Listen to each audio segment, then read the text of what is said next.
नमस्कार दोस्तों, आप सभी का स्वागत है और एक नए YouTube वीडियो में। दोस्तों, ये वीडियो होने वाला है आरएनए वायरस और in reference to tobacco mosaic virus के ऊपर। ये topic BSc botany first semester के paper plant and microbial diversity के अंडर आता है। तो दोस्तों, चलिए डिस्कस करते हैं in exam point of view, in syllabus point of view, क्योंकि पहले आरएनए और डीएनए वायरस जानने के लिए you must know the classification of virus, जो कि मैं नेक्स्ट वीडियो में समझाऊंगा। But since our main motive is to complete the syllabus और वीडियो लेक्चर बनाना है, इसलिए मैं सिलेबस पॉइंट ऑफ व्यू से मैं सारा वीडियो बना रहा हूँ। तो दोस्तों, जैसे कि आप सभी को पता है that virus is are of two different type, RNA virus and DNA virus. What does it mean?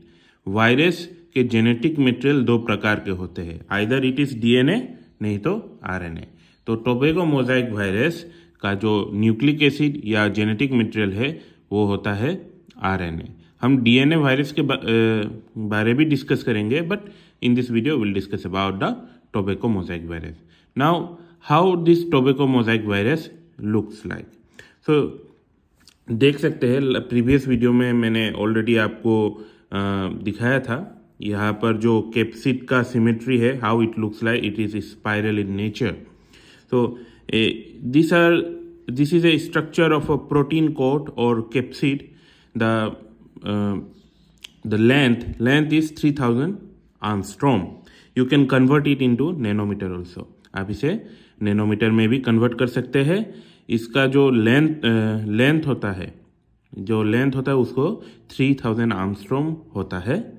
और this is a single stranded RNA. Okay, this is a single stranded RNA and the distance between on the core of RNA, the distance और core of an RNA is 40 angstrom in distance. Okay, you can see यहाँ से लेकर यहाँ तक ये है RNA.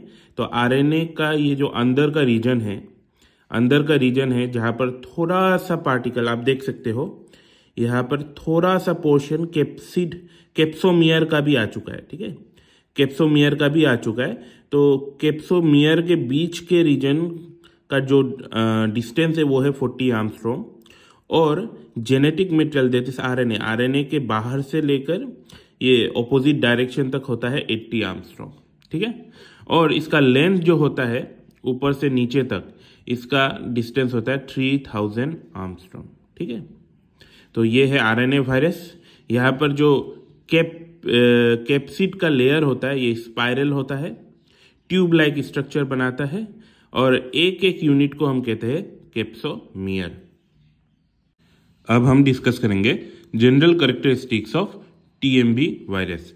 So TMV stand for tobacco mosaic virus. So tobacco plant को infect करने वाला वायरस, इसे हम कहते हैं tobacco mosaic virus. It not only affect tobacco but it affect other Solanaceae family plant. Solanaceae family plant में आपका potato भी आ जाता है, टोमेटो भी आ जाता है, but generally it affect tobacco and tomato. ठीक है, first point, they have a helical naked capsid. आप सभी को बोल दूं, कैप्सिड नेकेड कब कहा जाता है? जब कैप्सिड के बाहर पर एनवेलोप नहीं होता। वायरस के जो जेनेटिक मटेरियल प्रोटेक्टेड होता है थ्रू कैप्सिड होता है, जो कि प्रोटीन इन नेचर होता है। और कैप्सिड के बाहर में आपका कभी कभी एनवेलोप भी देखने को मिलता है, जो कि होस्ट ड्रिवन होता है।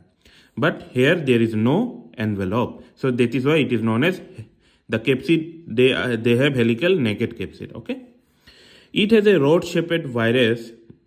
It is a rod shaped virus of 300 nanometer length and 18 nanometer diameter. देख सकते हो, यहां से लेकर ऊपर से लेकर नीचे तक 300 नैनोमीटर। आपको पता है आर्मस्ट्रॉम को नैनोमीटर में कन्वर्ट कर दोगे तो उसका एक डिजिट कम हो जाता है। तो 300 नैनोमीटर लेंथ होगा, 18 नैनोमीटर डायमीटर होगा। देख सकते हो दोस्तों, मैं आपको दिखाता हूं, यहां से लेकर यहां तक लेफ्ट टू राइट जो इसका ब्रेथ होगा या डायमीटर होगा, डायमीटर भी कह सकते हो, ये 180 आर्मस्ट्रॉम होगा। तो इसे नैनोमीटर में कन्वर्ट कर दीजिए तो ये होता है आपका 18 nanometre in diameter. Okay, the central opening along the axis has a diameter of 4 nanometre. देख सकते हो ये सेंट्रल जो ओपनिंग है ये 40 आर्मस्ट्रॉम मैंने बताया था ना, तो 40 आर्मस्ट्रॉम को आप नैनोमीटर में कन्वर्ट कर दो तो 4 नैनोमीटर में हो जाएगा। तो central opening along the axis has a diameter of 4 nanometre.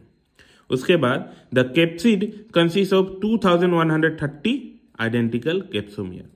यहाँ पर जितने कैप्सोमियर है सब आइडेंटिकल होते हैं। Identical means since this capsid is a protein in nature, तो प्रोटीन बनता है एमिनो एसिड से।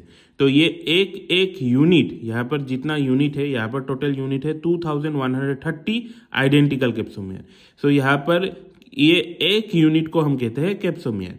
तो वैसा ही 2130 कैप्सोमियर अटैच होकर ये हेलिकल स्ट्रक्चर बनाता है, ठीक है। और एक कैप्सोमियर दूसरे कैप्सोमियर के जैसे आइडेंटिकल एमिनो एसिड बेयर करते हैं या कैरी करते हैं, ठीक है। Each capsomere is made up of 158 amino acid. जैसे कि मैंने बताया अमाइनो एसिड से बने होते हैं, तो यहाँ में टोटल होते हैं 158 अमाइनो एसिड। उसके बाद capsomere are arrange in a helical around a central hole of about 4 nanometre radius. जैसे कि मैंने बताया 4 नैनोमीटर रेडियस में हेलिकल स्ट्रक्चर में अरेंज होते हैं। उसके बाद TMB consist of single stranded unsegmented and positive sense RNA. So TMB के जो जेनेटिक मटेरियल होता है, ये जो आप देख रहे हो genetic material, it's a single stranded RNA which is positive sense RNA. अभी पॉजिटिव सेंस क्या होता है दोस्तों मैं बताता हूं। जो आरएनए कॉम्प्लीमेंट्री डीएनए जैसा होता है उसे हम कहते हैं पॉजिटिव सेंस। अगर ये आपको समझ में ना आए तो कॉम्प्लीमेंट्री डीएनए आपको याद रखना दोस्तों। आरएनए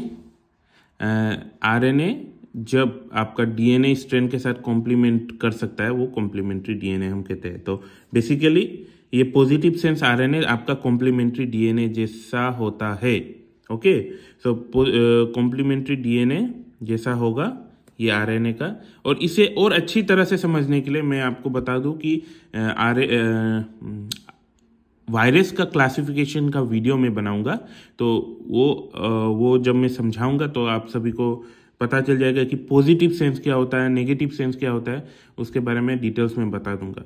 तो यहाँ पर टाइम वेस्ट नहीं करके देखते हैं नेक्स्ट पॉइंट को। नेक्स्ट पॉइंट है in one turn 49 nucleotides are there in RNA and 16.3 capsomere are attach. दोस्तों देख सकते हो आरएनए का जो यहाँ से लेकर यहाँ तक होता है ये वन टर्न नहीं होता है दोस्तों, भूल मत समझिए। यहाँ से लेकर घूमकर फिर से यहाँ पर आएगा, ये होता है वन टर्न, ठीक है। तो ये एक टर्न में टोटल कितना न्यूक्लियोटाइड आ जाते हैं, 49 न्यूक्लियोटाइड्स एक टर्न में आरएनए का आ जाता है। प्लस ये एक टर्न में कितने सारे कैप्सोमियर अटैच होकर रहते हैं, 16.3 कैप्सोमियर अटैच होकर रहते हैं, ठीक है। And 3 nucleotide link to 1 capsomere, ठीक है। और 3 न्यूक्लियोटाइड एक कैप्सोमियर के साथ लगा होता है, ठीक है। तो दोस्तों आप सभी को कैसा लगा ये वीडियो? अगर अच्छा लगा हो तो लाइक कीजिए, सब्सक्राइब कीजिए और दोस्तों के साथ शेयर कीजिए। इससे मुझे मोटिवेशन मिलेगा और अच्छी तरह से और जल्दी मैं वीडियो आपको प्रोवाइड करूं, बिकॉज एग्ज़ाम आने वाले हैं और भविष्य में भी आपके अपकमिंग सेमेस्टर का सिलेबस का हर वीडियो में बना के आप सभी को दूंगा। तब तक के लिए बाय बाय, मिलते हैं और एक नए वीडियो में।